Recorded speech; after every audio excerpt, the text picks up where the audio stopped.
Once upon a midnight dreary, while I pondered, weak and weary, over many a quaint and curious volume of forgotten lore, while I nodded, nearly napping, suddenly there came a tapping, as of someone gently rapping at my chamber door.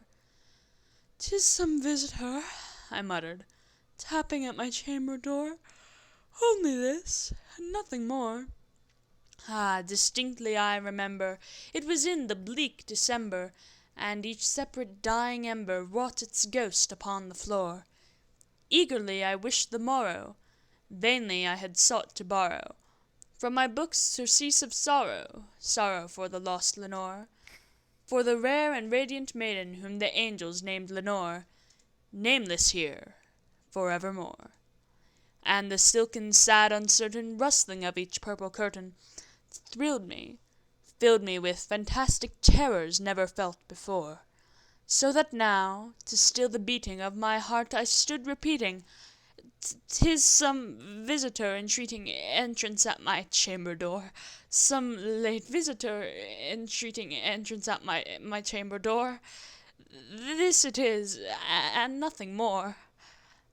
Presently my soul grew stronger, hesitating then no longer. "Sir," said I, "or madam, truly your forgiveness I implore, but the fact is I was napping, and so gently you came rapping, and so faintly you came tapping at my chamber door, that I scarce was sure I heard you. Here I opened wide the door, but darkness there, and nothing more."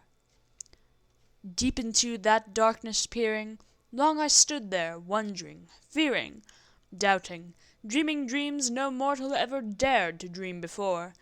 But the silence was unbroken, and the darkness gave no token, and the only word there spoken was the whispered word, "Lenore?" This I whispered, and an echo murmured back the word, "Lenore?" Merely this, and nothing more. Back into the chamber turning, all my soul within me burning, soon again I heard a tapping, somewhat louder than before. "Surely," said I, "surely that is something at my window lattice. Let me see then what thereat is, and this mystery explore. Let my heart be still a moment, and this mystery explore. 'Tis the wind, and nothing more."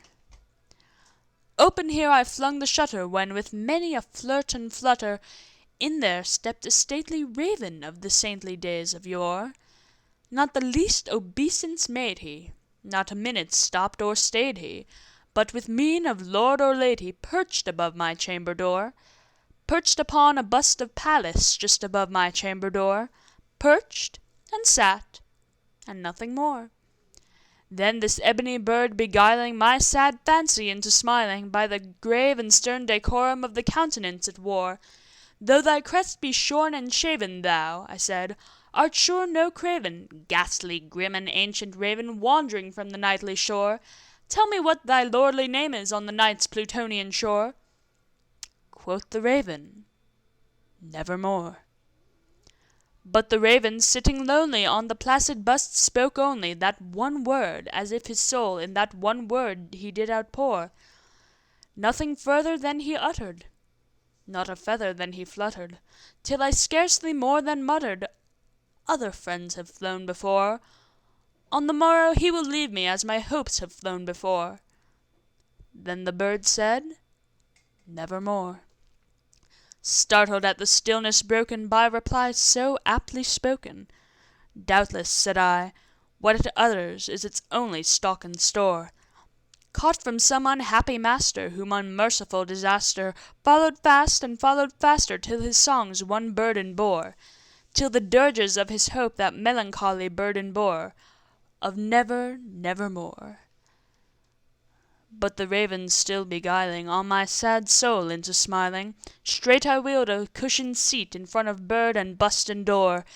Then upon the velvet sinking, I betook myself to linking fancy unto fancy, thinking what this ominous bird of yore, what this grim, ungainly, gaunt, and ominous bird of yore, meant in croaking "Nevermore." This I sat engaged in guessing, but no syllable expressing, to the fowl whose fiery eyes now burned into my bosom's core.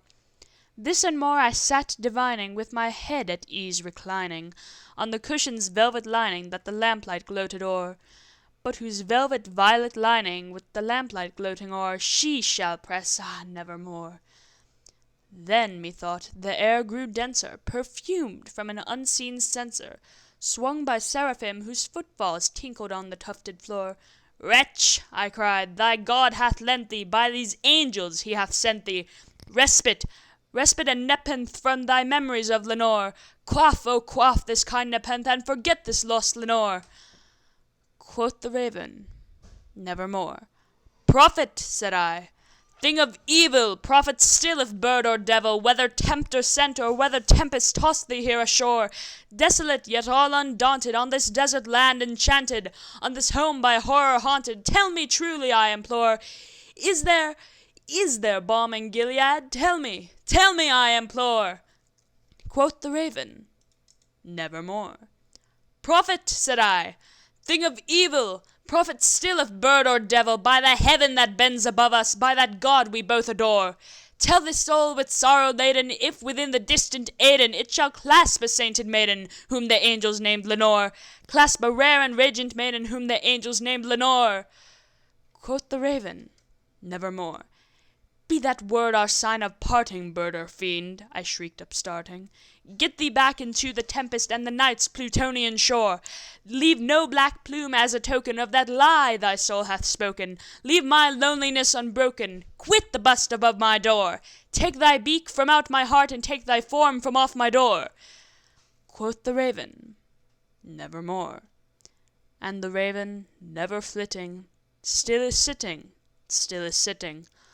on the pallid bust of Pallas just above my chamber door, and his eyes have all the seeming of a demon's that is dreaming, and the lamplight o'er him streaming throws his shadow on the floor, and my soul from out that shadow that lies floating on the floor shall be lifted nevermore.